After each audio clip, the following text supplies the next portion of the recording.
All right, West Virginia fans, senior night spectacular. The West Virginia Mountaineers sweep the UCF Knights to finish 9-9 in Big 12 conference play. This was a big win for West Virginia.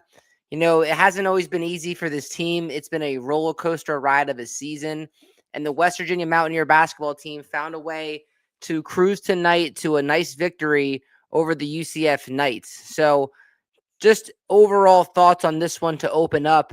Just super happy for these seniors. You know, if you look at the starting lineup in this one, a lot of seniors in the starting lineup for West Virginia. The majority of the team are seniors. And I really hope that these young athletes had a great time at West Virginia. You know, with the transfer portal nowadays, it's hard to build relationships with players. It's hard to really grasp everything with what's going on. But I feel like with these guys, we've been watching them for so long and so many games that we were able to connect to this team, even though it's been a roller coaster season. So to see guys like Honor Huff tonight and Jasper Floyd go out with a win, I thought was an awesome thing. And I'm really happy to see these guys go out with a win. So on tonight's episode, we'll talk about the game versus UCF and what it means for West Virginia as we put a bow on the regular season. It's kind of hard to believe that the regular season has gone by this quick, but it's just crazy. I already have a comment here. He said, "How are we a 7 seed in the Big 12 and not in the dance?" Yes, we should have beaten Utah and KSU, but damn, yeah, you know, Big Dan T. They made some points earlier. You know, if West Virginia doesn't make the tournament and we have like one more win, it'd be the first time in a long time that a team finished with a winning record or a 500 record and didn't make the tournament. So I think that's a good point. Unfortunately for this team, a few things are not in their favor. Number one, I think it's just the West Virginia brand. I think if we had a big Kansas or a UNC slapped next to us instead of the West Virginia brand, you probably get the benefit of the doubt. And I think just non-conference play, you know, if you look at the non-conference play, and what West Virginia did non-conference play, they didn't do themselves any favor, and the ugly losses came back to bite them. So I do agree with you, but I also do see why we're probably on the outside looking in right now as well. But thank you for the comment, Big Dan T. Really appreciate it. So in tonight's show, we'll talk about this game in detail. We'll talk about some other things around West Virginia country, and then we'll put a bow on this regular season. Before we do that, if you're a West Virginia fan, please remember to like and subscribe to Jersey Ear. We really appreciate the support. With that being said, let's break down this game versus the UCF Knights. So I tell you what, man, the first half went as good as it can go. If you're a West Virginia Mountaineer fan, solid start out of the gate. You know, as West Virginia fans, we've been accustomed to sloppy starts and very cold starts to start off the games, and that's been extremely frustrating. And let's be honest, this team is not built to come back from big deficits. They've shown they can come back, but the margin for error is very small when they do that. I'd much rather play with a lead, and this team looks more comfortable when they're playing from the lead. So they were able to do that tonight. They got a solid start out of the gate. UCF actually had to burn a timeout going into the first media timeout. And so UCF got a lot of production in the paint. That's where they got most of their points, and that was attacking. Most of the night was in the paint. And Huff, man, I'll tell you what, seeing him tonight just go out there and feel comfortable, you could tell early on that this was going to be Honor Huff's night tonight on senior night. You know, a guy that got praised by his coach and backed up by his coach this week in the media. And you could tell pretty early on tonight that Honor Huff had it going in this one. Let's get to a few comments. Koo's Corner said, "What's up, brother?" Koo's, what's up, man? Hey, just want to give you a shout out, man. Your interview with West Virginia's president was awesome the other day. Listen to the entire thing, and it was really engaging. And I just want to give you a shout out for that interview with the president. Really enjoyed listening to it. So congratulations to you for an awesome show with him. Big Dan T said, "I don't think we'll make it, even if we get to the final in the tournament." And he said, "Hey, Coos." Yeah, so Big Dan T, we're going to talk about that as we go on tonight and what this win means for West Virginia and what they need to do in the tournament. It's probably not looking great. It might be too little too late, but we'll talk about it on the show. But back to my point, Honor Huff, I thought tonight looked awesome. And again, when you watch these players night in and night out, you root for them, right? And Honor Huff's a guy that's easy to root for. He's a guy that has shown great energy through the good and through the bad of the season. He always seems hyped after wins or losses. And to see him for one last time in front of the Coliseum crowd do well and get the ovation that he got was really awesome to see as a West Virginia fan. And I thought, with that being said, that West Virginia from the jump tonight played with a lot of energy coming out of the game. They looked lackluster in some games this season, especially in some of the losses to lesser opponents, in my opinion. But tonight, Ross Hodge had the guys ready. And there was all the reason going into this one tonight to hang your head. You talk about a disappointing loss on Tuesday night, probably the second worst loss of the season besides Utah, where everyone's counting you out. And I'm sure the word around campus wasn't great this week, but the fact that these guys rallied to beat a team at home and sweep them was impressive. And you have to remember with this one with UCF probably wanted this one. West Virginia a few weeks ago on Valentine's Day was in a dogfight with these guys, and West Virginia had a huge comeback in that one. For a while, it looked like UCF was going to run away with that one, but West Virginia in that game came back. So in my mind, coming into this one, I was nervous for this one because I thought UCF would have the revenge factor on their mind, but ultimately West Virginia took care of business on senior night, which I'm sure was an emotional night for these seniors, even though, all of the team has only played here for 1 year. I think West Virginia had that big of an impact on these players. West Virginia did a good job on defense tonight. They caused a bunch of turnovers, which was great to see. And when West Virginia's winning ball games, they're hitting their shots and they're causing turnovers. Two things they did tonight.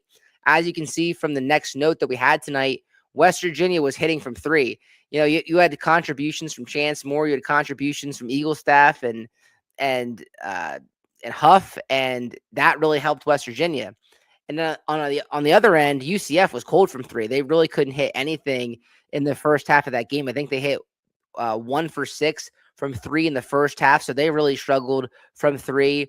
And I thought one of the bigger things in this game was UCF 0 free throw attempts in the first half. So if you watch this game, the referees really ate the whistle and they let these teams play.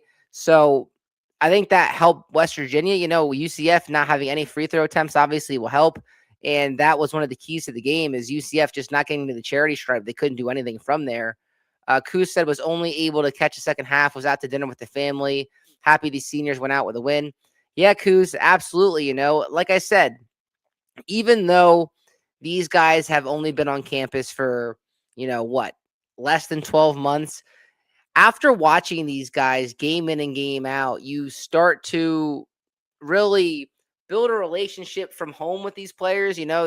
I don't watch too many other college basketball games, if I'm being honest. I'm a very busy guy, and I just tune into my Mountaineers. So I get excited to watch these guys every game. I get excited to watch Honor Huff. I get excited to watch Lorient and watch this team grow. And the way I would describe the season is a roller coaster, and there has been some great highs and some low lows, but I'm happy for one night on the last night and their last impression of Morgantown that these players went out with a win. And I hope these players love Morgantown and West Virginia as much as we do, because obviously if you're watching the show right now, and for me, I'm doing a show on it, we love Morgantown. We love West Virginia. So we want these players, especially the ones who stick with us and finish here, to love their time. Hopefully they did. I think they represented West Virginia well this year. Big Dan T said, sadly, I really think if these guys for one more season, we would have been hard to beat. Dan T, I was thinking the exact same thing, man. When you saw the starting lineup today and you saw senior, you're like, man, I wish we had these guys for one more year, because even though we're frustrated as hell about this season, you did see this team come together and rally even after losses. Their biggest losing streak was 3 games, and they were able to come together and battle to a 500 record, which I think is very impressive for Ross Hodge in year one to finish 9-9 in the Big 12 and be 500 in his first year with a roster that's probably limited, I think deserves a lot of credit. So this year will be interesting how people view it. Some people will view it as a disappointment because they fell short at the end of the season, and some people will be like, heck yeah, they finished 500 in Ross Hodge's first year. So it will be interesting to see how this team is remembered. But I think for this night, it was a nice way for these guys to go out. Absolutely. So thank you guys again for the comments. I really appreciate it. Let's talk about the second half of tonight's game. UCF was scary coming out of the second half. I thought for a while West Virginia had a chance to blow this game, but they kept their head down and found a way to win. UCF was very aggressive in the paint, especially Folks. For a while there, it looked like Folks was going to have one of those nights that was going to haunt West Virginia, but luckily West Virginia was able to limit him and finish out this game. UCF 2 in this game in the second half really out-rebounded West Virginia. At one point, it was like 9 rebounds to 2, and it was a little concerning for West Virginia. But tonight, the offense showed up for West Virginia, and it was one of those nights that had that Mountaineer magic, that Coliseum magic, where West Virginia kept pulling away with clutch shooting. Very timely 3-point shots by Honor Huff, by Lorient, by Chance Moore, and this team has found a way to get their offense going and combat other teams' runs. So that was very impressive. Both teams were in the bonus early in this one as well. I thought that was interesting. Usually that's how Big 12 games are played, is teams going to the bonus early, but not that much this year. I feel like this year the bonuses were happening late. Old school Bob Huggins ball bonuses were happening very early, and it was a free throw contest.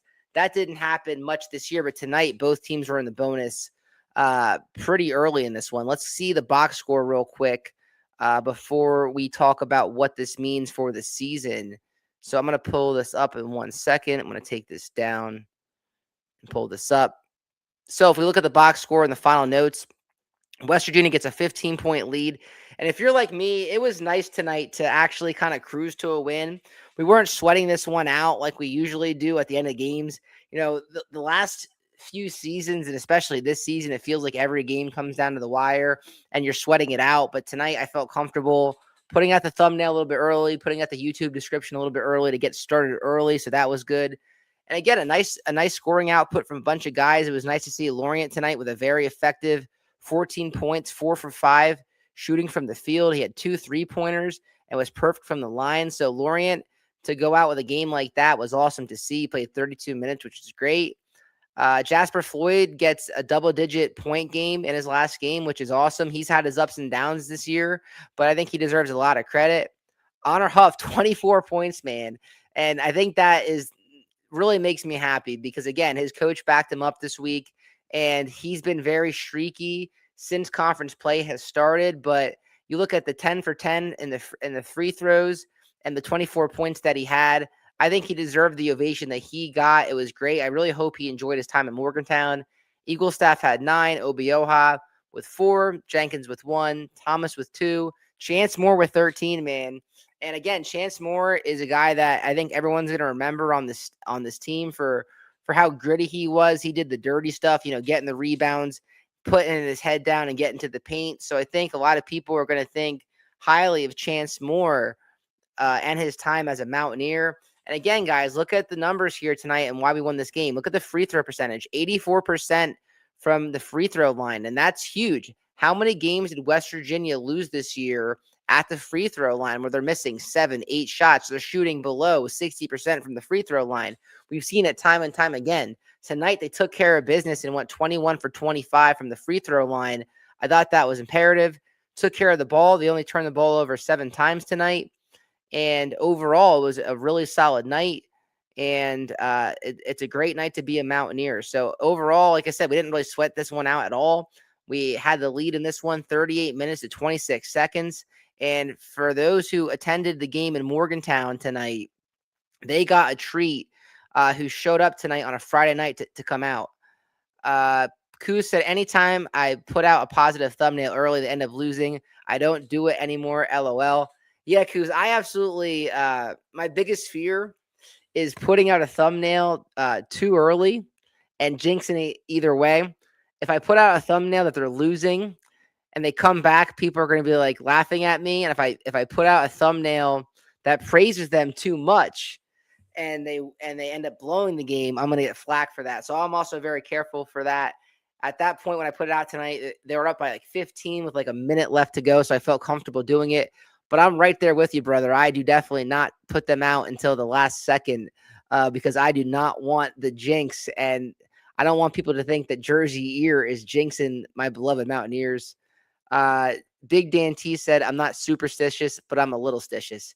Yeah, I agree, Big Dan T. It's so funny, everyone has their lucky hats or what they do, but ultimately the guys on the court win the game. But I do feel you. I feel like sometimes you watch the game, and if someone comes in the room that they start losing, you have to send them out. I think, the announcer jinx is definitely a real thing. How many times do we watch a game and the announcers, especially in football, will jinx a kicker or jinx somebody, and then everything goes south after they say that. So I try to watch that with how I tweet and with what thumbnails and descriptions I put up. There's been many times this year in football and in basketball that I've had to change the thumbnail and the description at the last second because things change. That's so funny that we are talking about this because it is something that we see as content creators. And I'm sure it's something that you guys think about as fans, as the superstitions and tweeting too early or putting things out there too early. So absolutely. And Koo said, great way to put it, Dan.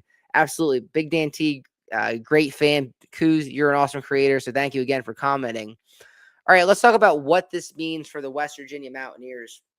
So West Virginia, as I mentioned, guys, 9-9 in conference play. And I'm not sure about you, but 9-9 in conference play. If you would have told me before the season, I would have taken that with a team with a whole new roster and a first-year coach for the fourth coach in 4 years. I would have probably taken that.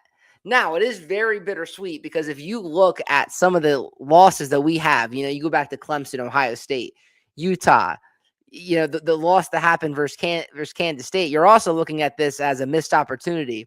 So I think both things can be true with this team. Yes, we're happy that they finished 9-9 and it's an impressive start for conference play, but we're also disappointed at the same time because we feel like they let a really solid opportunity go by the wayside with how they played at the end of the year. I think both things can be said about that, but I think overall, I think if you're trying to be an optimist, you could take a lot of positives out of that conference record into year two if you're a Mountaineer fan. We sweep UCF. UCF's probably going to be a NCAA tournament team at this point. They have 20 wins on the season, so they're probably going to be in. So the fact that you swept them is a feather in your cap, and maybe it could boost your resume a little bit as a Hail Mary as we try to get in on Selection Sunday. Overall, this puts West Virginia at 5-7 in quad 1 games. So this game was a quad 2 game, so it didn't really affect their record there. But it helped West Virginia a little bit get another quad 2 victory. That improves West Virginia's quad 2 victory to 3-5. So coming into this one, they were 2-5. So that extra win helps them a little bit. Guys, 15 home wins. It's the first time in 9 seasons that has happened. So shout out to the fans for showing up to the Hope Coliseum this year and backing this team. I know there's a lot of Hug supporters and there's a lot of people who are happy with Hodge. Some people aren't, but either way, you guys showed up this season and they had a very good home record. At one point, they won like 13 straight games at home. So that is a testament to our fans who show up night in and night out and support this team. So thank you for doing that. And then the last thing that this means is it doesn't really change much, in my opinion, as far as what still needs to happen. In order for this team to make the NCAA tournament, they're going to have to go on a little bit of a run here. They're probably going to have to beat a team that they're not supposed to beat. You're going to have to probably beat like an Arizona or an Iowa State or a Houston or something to really open people's eyes to make this tournament, unfortunately. Like I said, if we were a Duke, a North Carolina, and I'm not going to say Indiana because I don't want to talk about them, but Kentucky, a bigger brand, you might be able to get away with your resume and get in. But the fact that we're West Virginia and our non-conference play was that uninspiring, that underwhelming, you're probably going to have to make major noise in the Big 12 tournament, unfortunately. I'll have to see what the final seeds look like coming into this one, but that's probably the reality coming into the season. All right, let's talk about West Virginia baseball real quick. I want to talk about this because they just had a game today and they've had a hectic week and haven't had much time to talk about this as we switch gears. So West Virginia loses 4-7 to Columbia today. Columbia, I think, was picked as the number one Ivy League team coming into the season. So they're a talented team. You can't really look at their 2-5 record and just dismiss them. They're a talented team. But there are some alarming things that happened in this one. West Virginia only had 5 hits in the game. And one of the reasons that they only had 5 hits in the game, they were running themselves out of innings, man. There were so many times that we saw errors on the base paths for West Virginia. First inning, they have their best batter up in that game, and they try to steal home and get out. You know, there's been a few times this year where it's been successful stealing homes, but there's also been a few times where they've gotten out stealing home, and that's ended innings. And in my opinion, the percentage of stealing home is not high, as anyone knows watching baseball. And I just don't understand why you would take the bat out of your best player's hands out of the first inning. You know, a team that was struggling a little bit, scoring runs coming into this one, you had a rally going and you killed it based on how you ran the bases. And then just a few other times tonight, you know, they had a double steal attempt that came back to bite them. They got thrown out at second base. That turned into an out. And then the very next play, they got picked off at second base. So, you know, there's 27 outs in a baseball game, and there was 3 at least that I could count of that were base path errors that you got out of the game. So I think that's a major thing when you're trying to rally against a team, especially at home, and you take yourself out with base running errors is a huge concern. So I understand it's part of West Virginia baseball identity to steal bases and be aggressive, but at what cost? And I think tonight it cost them a chance to win this game. Montesa did not have his best stuff tonight. He's a solid pitcher, and I think highly of him, but tonight did not pitch well. He was leaving balls over the plate and up in the zone, and that really opened the door for Columbia to take advantage of that and hopped on West Virginia early. They hopped out to a 5-0 lead early and could play a little bit loose in that one. And I think that the major thing from this one, guys, it's just a bad timing loss for West Virginia. The good news is people care about the program. You know, if this would have happened, you know, years ago, no one would have even known that a Chase Myers off the team. No one would even care about a loss to an Ivy League school in early March. But now the team has built these expectations around the baseball program that people do care. If you go on Twitter, you go on X after games, people have reactions to this stuff.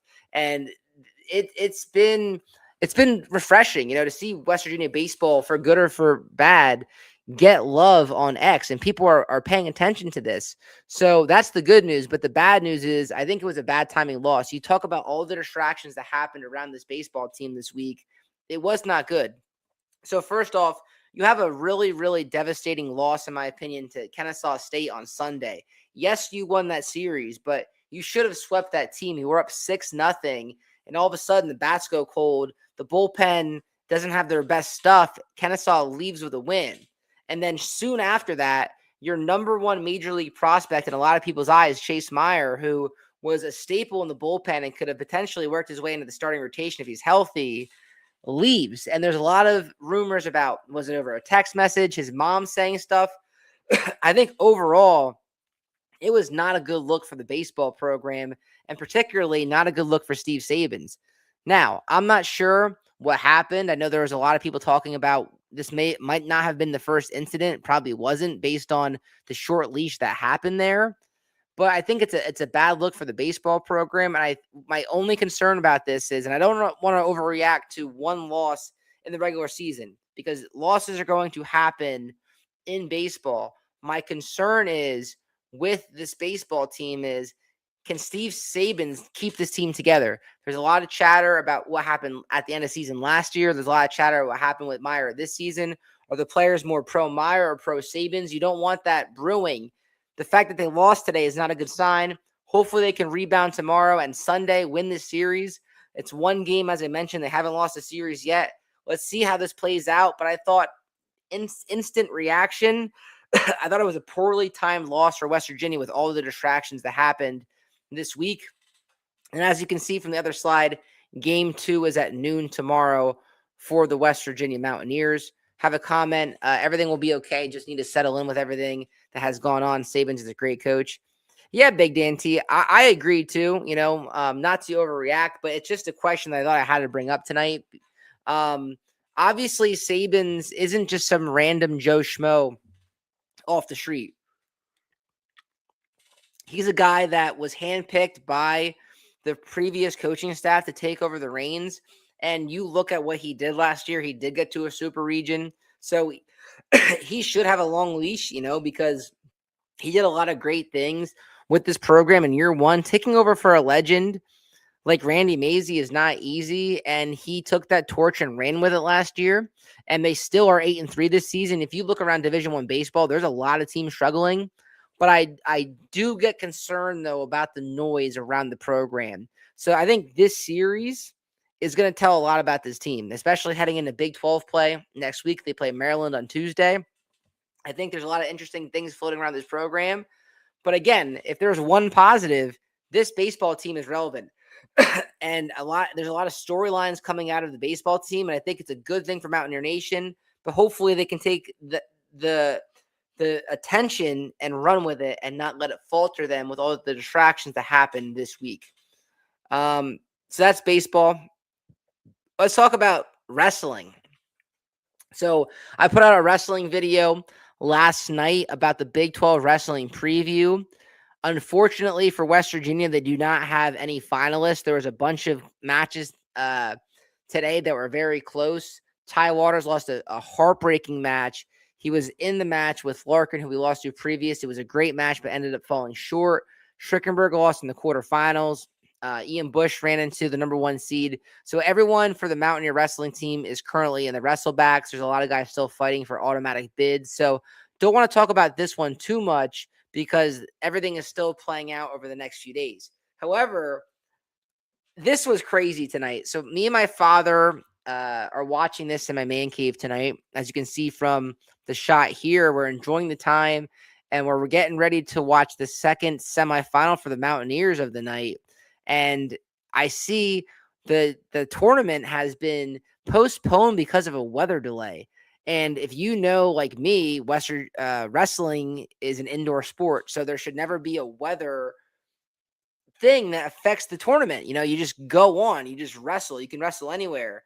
But I got quickly reminded that they are wrestling in Tulsa, Oklahoma, which is Tornado Alley, especially at this time of the year.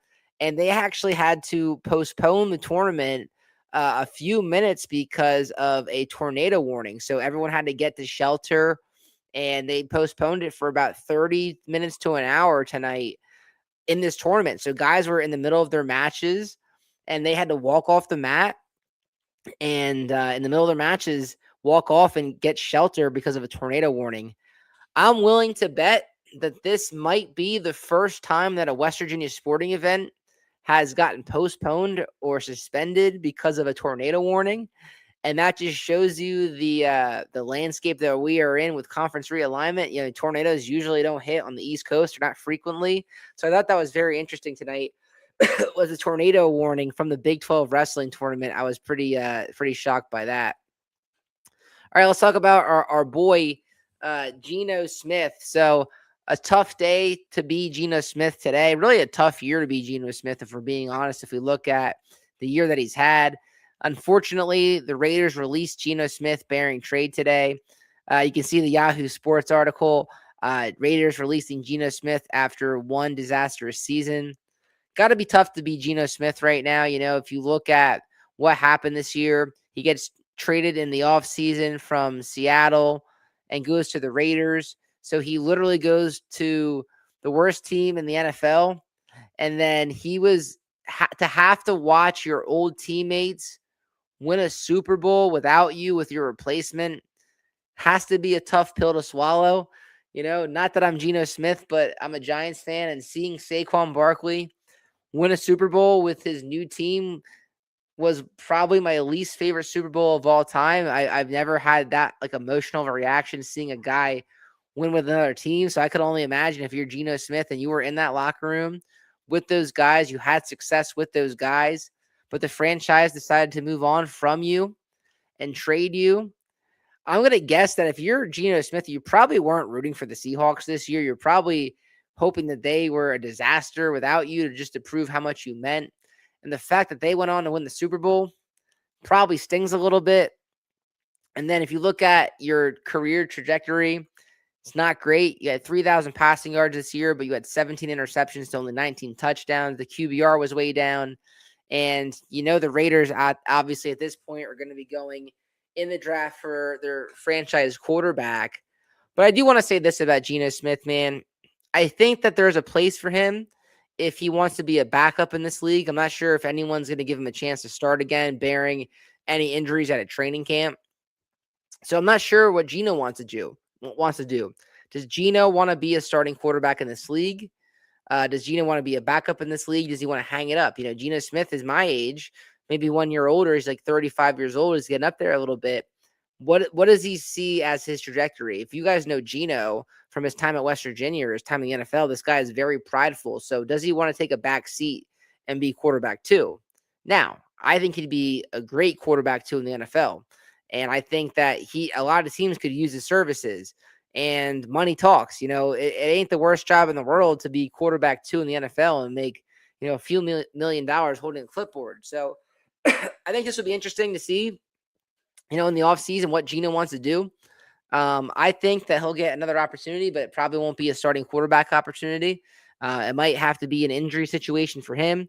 But I will say this. I think Geno deserves a lot of credit because he's someone that could have hung his head the way it started out with his pro career. He was a guy that got passed up by E.J. Manuel in that draft. We remember what happened at Jets training camp with the broken jaw, and that was super embarrassing. He had to sit his time out being a backup at the Giants and the Chargers. And then he won quarterback, a comeback player of the year, and did some great things in the NFL. So I think Geno Smith, if this is the end or not, can be very proud of his college career at West Virginia, obviously. But I also think he can hold his head high based on how long he played in the NFL, the longevity of his career. He was a starting quarterback in the NFL, played some meaningful games. So I think that should be said about Geno's career too. A few other comments. Big Dan T said, usually Mets fans are also Jets fans, not Giants fans. You are a unique one, my brother. Yes, Big Dan T, I do hear you there. I do think, though, that there's one thing that Giant fans and Met fans share, and that is the dislike of Philadelphia sports. So no offense to any Philadelphia sports fans. I love you guys as Mountaineer fans, but they are brutal fans to live with outside of that. So for me, as a Giants fan and as a Mets fan, I do not like the Phillies. I do not like the Eagles. I'm a Rangers fan, so I do not like the Flyers. And I'm a Knicks fan, so I do not like the Sixers. So for me, Philadelphia sports teams, Big Dan T, are like as big of a rivalry to me as like Pitt is up here in New Jersey.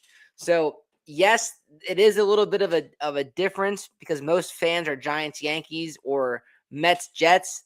But for me, I'm more of like a National League NFC fan, So that's the one thing about being a New York sports fan, is you don't get the camaraderie that other cities get. Like in Philadelphia or New England, you like Boston, everything, or Philly, everything. New York, there's like 11 different major sports teams. So you see a lot of overlap with the teams. He said, I hate Philly as well. Yeah, Big Dan T. Listen, watching the Eagles win that Super Bowl last year was absolutely brutal for me, especially because, like I said, where I live in New Jersey, Saquon Barkley lives literally 20 minutes from my house. And everyone's praising him wearing the Eagles gear. And it was very challenging year for me to see him win. And I really had to eat that as a Giants fan, seeing a former player and a local product win a Super Bowl.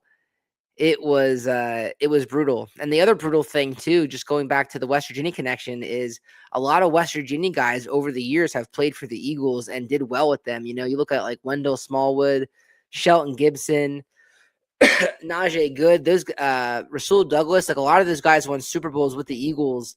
And that was a tough pill to swallow for me to see West Virginia guys as well do well with the Eagles. I'm happy for those guys. I'm happy they had success, but it stung that it was with the Eagles, if you know what I mean.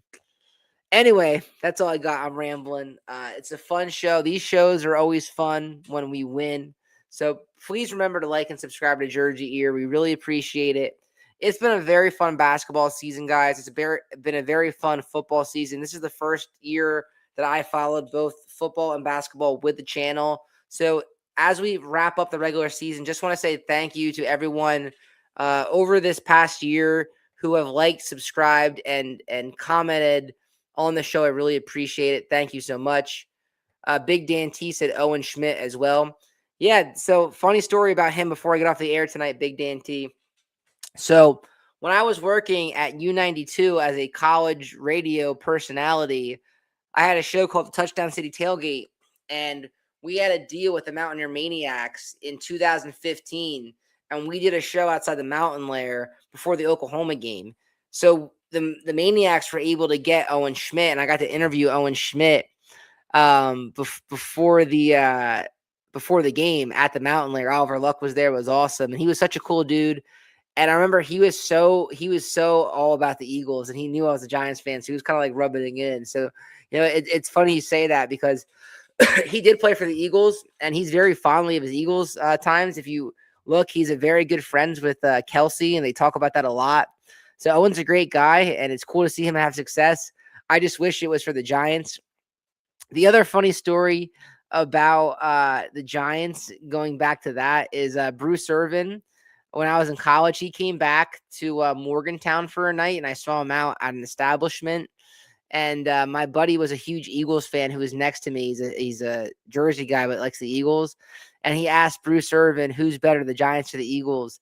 And without a doubt, he said the Giants are trash and the Eagles are awesome. So that definitely stung to hear Bruce say that as a guy that we looked up to and was a pro and say that. So that was humble pie for me. So it's been a rough time for Giants fans. Hopefully they turn it around. God bless and good night. You too, brother. I really appreciate it. Guys, again, thank you so much for watching and tuning in to the Jersey Ear Show. We'll talk to you guys next time on the Jersey Ear Show.